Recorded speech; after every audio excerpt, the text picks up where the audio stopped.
जम्मू कश्मीर के सोपोर में आतंकवादियों ने ग्रेनेड हमला किया है। इस हमले में सीआरपीएफ के 3 जवान घायल हुए हैं, जबकि एक आम नागरिक को भी हल्की चोटें आई हैं। सोपोर में एसबीआई बैंक के पास सीआरपीएफ जवानों के ऊपर आतंकियों ने ग्रेनेड फेंका था। घायलों का अस्पताल में इलाज चल रहा है। तो बड़ी खबर इस समय की, सोपोर में एसबीआई बैंक के एटीएम के पास आतंकवादियों ने ग्रेनेड फेंका। 3 जवान घायल हुए, एक आम नागरिक भी घायल हुआ। सोपोर में यह आतंकी हमला हुआ, 3 जवान घायल, सीआरपीएफ के हैं ये तीनों जवान। आसिफ कुरैशी ज्यादा जानकारी लिए हुए हमारे साथ जुड़ रहे हैं। आसिफ, क्या अपडेट है इस हमले को लेकर, और जो जवान घायल हुए थे उनकी फिलहाल क्या स्थिति है, और एक आम नागरिक भी?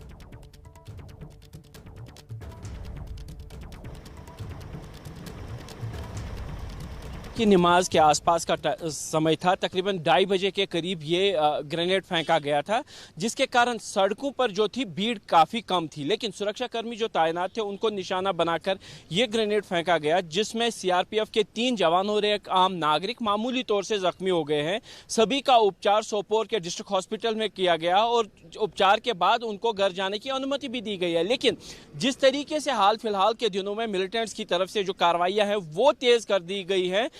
माना यही जा रहा है कि 15 अगस्त के आसपास जिस तरीके का माहौल मिलिटेंट्स बनाना चाहते हैं, 2019 के बाद ये पहली बार है कि 15 अगस्त के आसपास मिलिटेंट्स की कार्रवाइयां तेज हो गई है। आज सुबह तड़के सुरक्षा बलों ने दक्षिण कश्मीर के कुलगाम में लश्कर तैयबा के एक बड़े कमांडर को मार गिराया था, और अब मिलिटेंट्स की तरफ से सोपोर में जिस तरीके से सुरक्षा बलों को निशाना बनाया गया। आप बने रहिए हमारे साथ। पहले हम अपने दर्शकों को बता दें कि जम्मू कश्मीर में सुरक्षा बलों ने 15 अगस्त से पहले एक बड़े हमले को नाकाम कर दिया है। कुलगाम में मारे गए आतंकियों के पास से पिछले कई दशकों बाद आरपीजी यानी रॉकेट प्रोपेल्ड ग्रेनेड मिला है, और इसी से आप अंदाजा लगा सकते हैं कि कितने बड़े हमले की साजिश रची थी इन आतंकवादियों ने। लेकिन आतंकी अपने मंसूबों में कामयाब हो पाते उससे पहले ही उन्हें ढेर कर दिया गया। ये जो हथियार आपको स्क्रीन पर नजर आ रहा है, ये बेहद खतरनाक हथियार है। ये आरपीजी लॉन्चर है, यानी रॉकेट प्रोपेल्ड ग्रेनेड लॉन्चर। इसकी मारक क्षमता बेहद जबरदस्त होती है। ये बेहद विनाशक हथियार है। इसके एक फायर से बड़ी गाड़ियों को भी तबाह किया जा सकता है। इसके जरिए हेलीकॉप्टर तक को मार गिराया जा सकता है। इसके बगल में ये जो आपको रॉकेट की तरह 2 चीजें दिख रही हैं, ये आरपीजी राउंड्स हैं। आसान भाषा में कहें तो आरपीजी के गोले हैं जो फायर किए जाते हैं। कश्मीर घाटी में पिछले कई दशकों में यह हथियार नहीं देखा गया था। दशकों बाद आरपीजी का आतंकियों के पास मिलना इस बात का सबूत है कि बहुत बड़ी आतंकी घटना को अंजाम दिया जाना था। पाकिस्तानी टेररी जो उस्मान कहा जाता है, पिछले 6 महीना से एक्टिव था, उसका डेड बॉडी मिला है। AK-47 मैगजीन ग्रेनेड, RPG 7 का जो रॉकेट लॉन्चर ग्रेनेड मिला है। और ये इंसिडेंट शो करता है कि कितना बड़ा हादसा करने वाला था। बहुत दिनों के बाद आरपीजी का सेल मिला वहां पर, और ये सिक्योरिटी फोर्स पुलिस मिल के बहुत सा बड़ा हादसा होने से बचा लिया है। कश्मीर घाटी में मिलिटेंट्स के पास आरपीजी का मिलना कोई छोटी बात नहीं है। पिछले कई दशक में ऐसा पहली बार हुआ है जब मिलिटेंट्स ने आरपीजी का इस्तेमाल करने की कोशिश की। ये हथियार इतना खतरनाक है कि इसके एक वार से बहुत बड़ा नुकसान किया जा सकता है। अब सवाल ये उठता है कि क्या 15 अगस्त या उससे पहले आतंकी किसी बहुत बड़े हमले की साजिश रच रहे थे? क्या 15 अगस्त पर आतंकी पूरे देश को एक बड़ा हमला करके दहलाने की फिराक में थे? 15 अगस्त आते ही आतंकी बेहद सक्रिय हो जाते हैं। इस दिन हमला करने की उनकी कोशिश सबसे ज्यादा होती है। पुलिस के मुताबिक इनका टारगेट सुरक्षा बलों पर एक बड़ा हमला करने का था। पिछले 1 सप्ताह से जनरल इंक्लूड था कि NH पर, चाहे बारामूला श्रीनगर रोड पर हो या काजीकुंड से लेकर पंथा चौक बीच में कई टेरर इंसिडेंट करने वाला है। इसलिए सिक्योरिटी फोर्स पुलिस बहुत तैयार थी। ये शो करता है कि रेस्पॉन्स देखिए सिक्योरिटी फोर्स का रेस्पॉन्स कितना अच्छा रहा है कि मिलिटेंट फायरिंग करते रिटेलिएट किया और मिलिटेंट को भागने नहीं दिया, घेर डाला गया। सुरक्षा बलों को कुलगाम एनकाउंटर में बहुत बड़ी कामयाबी मिली है, क्योंकि इसमें उस विदेशी आतंकी को मार गिराया गया है जो गुरुवार को BSF के काफिले पर हमला करने वालों में शामिल था।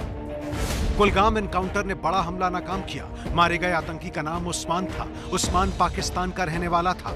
आतंकी संगठन लश्कर तैयबा का आतंकवादी था। इसके पास AK-47 था, RPG 7 का लॉन्चर भी मिला है और सेल भी मिला है। ये शो करता है कि बहुत बड़ा हादसा करना था, लेकिन उसमें हम लोग को सक्सेस मिला है। उस्मान जो बहुत खतरनाक LET का टेररिस्ट पाकिस्तानी है, इसको मार गिराने में हम लोग कामयाब हुए हैं। कल दोपहर के करीब बीएसएफ के कॉन्वॉय को निशाना बनाकर पाकिस्तानी मिलिटेंट उस्मान और उसके साथी ने पहले फायरिंग कर दी थी और बाद में उनकी मंशा रॉकेट प्रोपेल्ड ग्रेनेड यानी आरपीजी से कॉन्वॉय पर हमला करने की थी। लेकिन इससे पहले कि उस्मान अपनी साजिश को पूरा कर पाता, सुरक्षा बलों ने उसके खिलाफ जवाबी कार्रवाई की और करीब 20 घंटे तक चली मुठभेड़ के बाद उस्मान को मार गिराया गया और एक बड़े रॉकेट हमले को अंजाम होने से पहले ही रोक दिया गया। उस्मान के साथ एक और आतंकी यहां मौजूद था, लेकिन वो बचकर भागने में कामयाब हो गया, जबकि उस्मान सुरक्षा बलों के हाथों मारा गया। यह ऑपरेशन इसलिए भी बेहद अहम साबित हुआ क्योंकि आतंकियों के पास आरपीजी का मिलना ही बता रहा है कि बड़ा हमला होने वाला था। आतंकियों की साजिश इस आरपीजी से सुरक्षा बलों के काफिले को उड़ाने की थी, क्योंकि पुलवामा अटैक के बाद काफिले की मूवमेंट के वक्त सुरक्षा बेहद कड़ी कर दी जाती है, जिससे आतंकियों को इसके करीब पहुंचना नामुमकिन है। इसलिए आतंकियों की योजना आरपीजी के जरिए दूर से हमला करने की थी, क्योंकि आरपीजी से हमला होने की सूरत में नुकसान बहुत ज्यादा होता। पिछले 19 सालों में कश्मीर घाटी में कहीं से भी किसी रॉकेट हमले की कभी खबर नहीं आई है। आखिरी हमला 2002 में जो हुआ था, उसके बाद से तकरीबन 2 दशक से रॉकेट का इस्तेमाल मिलिटेंट नहीं कर रहे थे और एक बार फिर अगर मिलिटेंट्स की तरफ से एक रॉकेट का इस्तेमाल किया जाता, कहीं ना कहीं ये कश्मीर में जारी मिलिटेंसी का एक नया चैप्टर की शुरुआत होती। कैमरामैन अरशद हुसैन के साथ आसिफ कुरैशी, एबीपी न्यूज़, श्रीनगर। तो देखा आपने आसिफ कुरैशी की रिपोर्ट में कि कैसे सुरक्षा बलों की मुस्तैदी के चलते एक बड़ी साजिश को नाकाम किया गया। खुद आसिफ कुरैशी मेरे साथ लाइव जुड़े हुए हैं। आसिफ कुरैशी, जैसा कि आपने अपनी रिपोर्ट में दिखाया, एक बहुत बड़ी साजिश को नाकाम किया गया सुरक्षा बलों के द्वारा ऐन स्वतंत्रता दिवस से पहले। लेकिन मैं आपसे ये भी जानना चाहूंगी कि क्या और भी आगे कुछ ऐसे इंटेलिजेंस इनपुट सेना के पास या पुलिस के पास है जिससे और भी साथियों के को पकड़ा जा सके और अगर ऐसी कोई साजिश रची जा रही है तो उसको नाकाम किया जा सके? देखिए शोभना, जिस तरीके की कार्रवाई पिछले कुछ समय से हो रही है और जिस तरीके की जो खबरें सरहद पार से आ रही हैं, लॉन्च पैड्स में बराबर जो है मिलिटेंट्स की जो जमावड़ा है वो शुरू हो गया और एक बार फिर से घुसपैठ कराने की भी कोशिश हो रही है। खुफिया एजेंसियों का ये कहना है कि जो मिलिटेंट पर दबाव बना हुआ है पिछले कुछ समय से, उससे उबरने के लिए अब मिलिटेंट्स भी अपनी रणनीति बदलने की कोशिश कर रहे हैं, जिसका नतीजा ही ये हमला हो सकता था कि जहां पे मिलिटेंट्स ने 19 साल के बाद फिर से रॉकेट का इस्तेमाल करने की कोशिश की थी।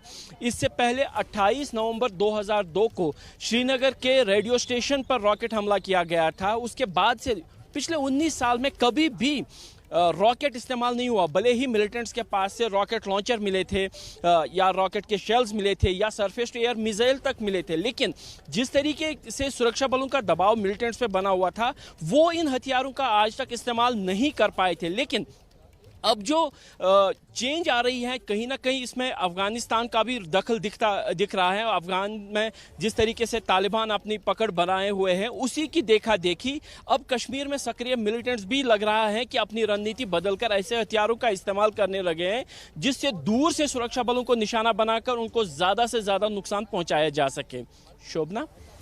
आसिफ, बिल्कुल ठीक कहा आपने कि ये 2002 के बाद लगभग 2 दशक हो गए जब ये आरपीजी का इस्तेमाल देखने में आया है। तो इससे क्या ये अंदाज़ा लगाया जाए कि आने वाले दिन जो हैं वो सुरक्षा बलों के लिए और ज़्यादा चुनौतीपूर्ण होने वाले हैं, क्योंकि अब ये उसी पुरानी तकनीक का फिर से इस्तेमाल कर किसी भी बड़े, जिसे कहा जाए, गाड़ी को उड़ा सकते हैं या सेना के काफिले पर हमला बोल सकते हैं? देखिए शोभना, सुरक्षा बलों का जो एंटी इंसर्जेंसी ग्रिड है या एंटी मिलिटेंसी ग्रिड है, वो पिछले 20 सालों में काफ़ी परिवर्तित हुआ है। जो सुरक्षा बलों की तैयारी है वो इन हमलों से निपटने के लिए काफ़ी हद तक इतनी एनहांस हो गई है कि मिलिटेंट्स के लिए ऐसी कोई कार्रवाई करना काफ़ी मुश्किल हो सकता है।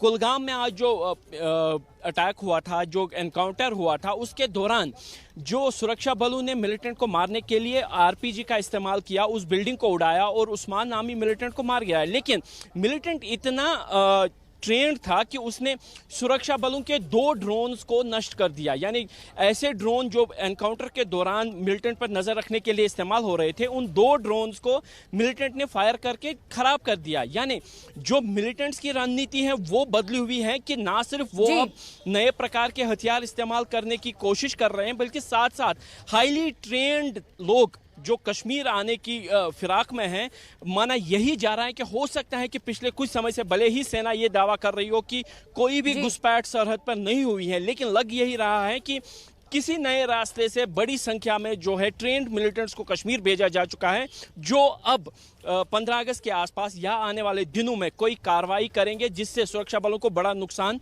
पहुंचाया जा सकता है। शोभना, बहुत बहुत धन्यवाद आसिफ कुरैशी इस पूरी जानकारी के लिए।